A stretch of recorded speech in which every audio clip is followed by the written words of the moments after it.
Foubé ou la croisade des femmes, l'idée est venue depuis le début des attaques terroristes au Burkina Faso, notamment l'attaque sanglante du 15 janvier 2016 qui a visé Ouagadougou.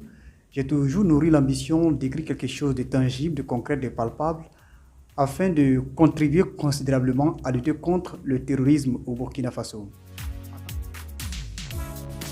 Foubé ou la croisade des femmes, ce livre dépeint les tristes réalités des personnes déplacées internes au Burkina Faso de façon générale et principalement de ce petit village appelé Foubé, situé dans la province du San-Matinga, région du centre-nord au Burkina Faso. C'est ça aussi le génie du journaliste. Parce que le journaliste doit se démarquer de l'ensemble de la société. C'est un composant de la société, mais à la fois comme un composant invisible. J'ai eu cette occasion ou cette chance de faire ces zones d'insécurité pour récolter toutes ces informations dans le cadre de mon métier de journaliste. Je le précise bien, j'ai eu l'occasion de faire les 5 régions les plus touchées par le terrorisme: la région du Nord, Centre-Nord, l'Est, la Boucle du Moun, le Sahel et l'Est. C'est un travail de fond qui a été mené depuis le début des attaques terroristes, comme je le précisais au début de notre entretien, et surtout principalement en 2019.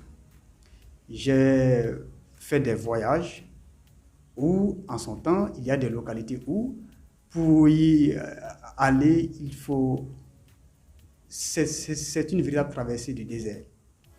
Et en tant que journaliste, bien entendu aussi, il y a des missions que nous faisons, des missions conjointes que nous faisons, et tous ces voyages, ces déplacements sont des occasions pour celui qui a une vision de ce qu'il veut réaliser comme projet, pour celui qui a un objectif bien défini.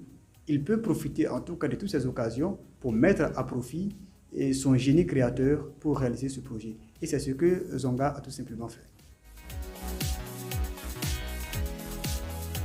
La particularité de l'histoire de Chita, c'est que c'est une petite fille de 12 ans qui raconte le vécu de toute une société. L'échec, j'appelle cela l'échec, parce que si au début, la société avait pris conscience très tôt de la dangerosité de la situation que nous vivrions, cela n'allait pas arriver. Mais ici, c'est une petite fille qui s'exprime au nom de toute une nation.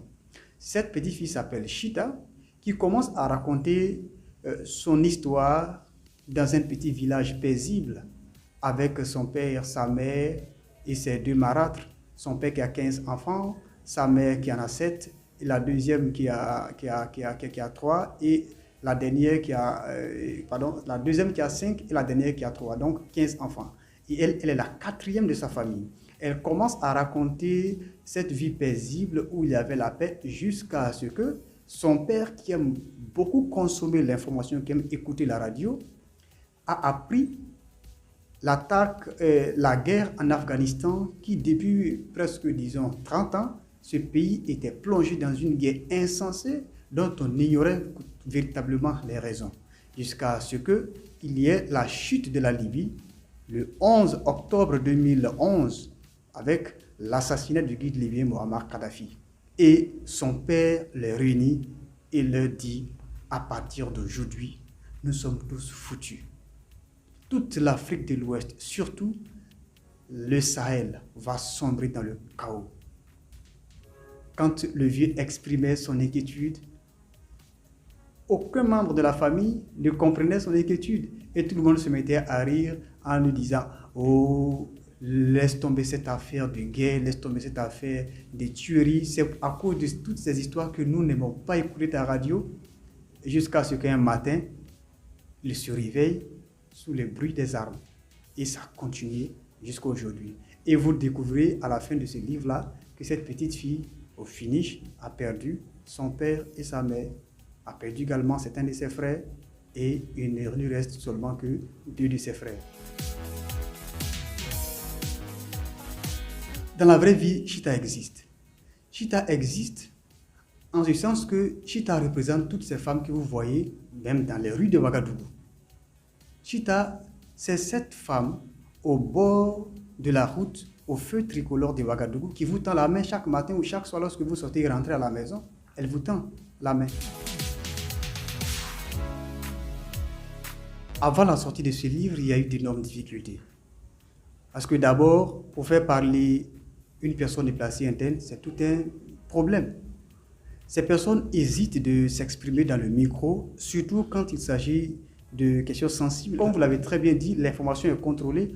Les journalistes que nous sommes n'arrivons pas à dire cela dans les médias, parce qu'on nous traitera de menteurs. Le côté édition, vous savez que ce n'est pas facile dans ce pays d'éditer un livre. Vous pouvez avoir de bonnes idées, écrire de très bons livres, mais la procédure d'édition est très compliquée.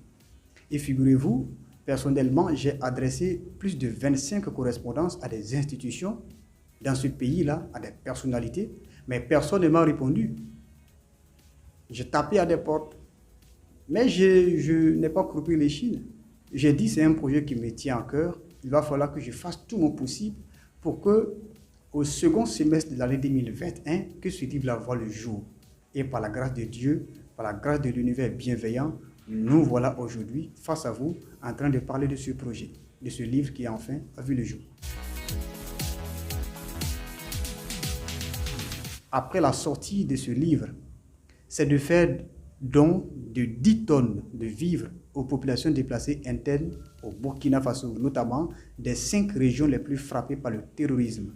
Le nord, le centre-nord, la boucle du monde, l'est et le Sahel, en raison donc de 10 tonnes par région.